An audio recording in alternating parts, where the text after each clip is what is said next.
so that the butter can be incorporated without breaking.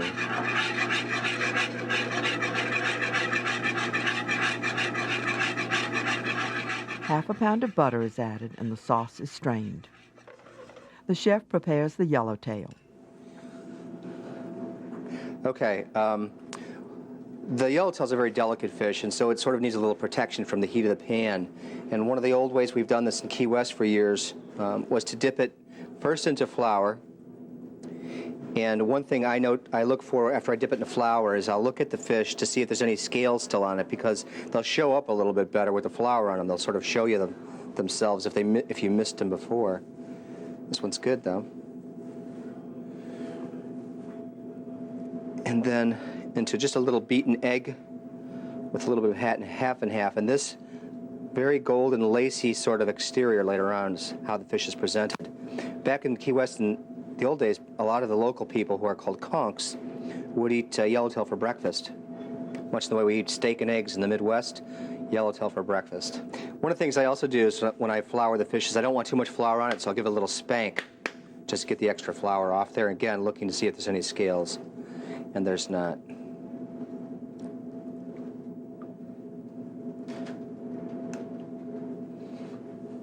You can actually put the fish in the eggs like this and then cover them up 8 hours in advance if you wanted to. It's not going to be a problem for the fish.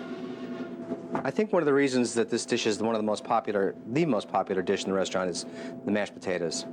What we've got here is a little bit of roasted garlic cloves and a little bit of heavy cream. And all we do is we just take a little bit of the heavy cream and heat them with a little garlic.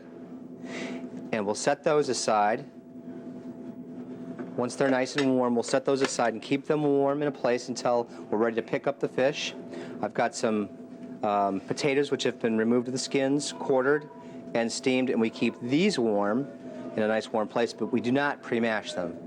Sauteing the yellowtail, it's really important that we have a hot pan, and we use clarified butter in this particular case. One of the few times I do use butter when cooking fish, but I'll show you why too.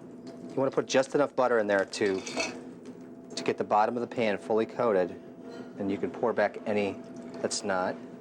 And then you take the fish, lift it up, and take the curved side into the pan. It's important that you get that searing effect, because that really is what makes the fish lock its flavors in and gives us that kind of lacy egg coating that we want. Not enough butter will cause the fish to kind of get a little sticking, so I'm going to add just a touch more. And this butter, of course, is very hot right now, so just be careful that you don't splash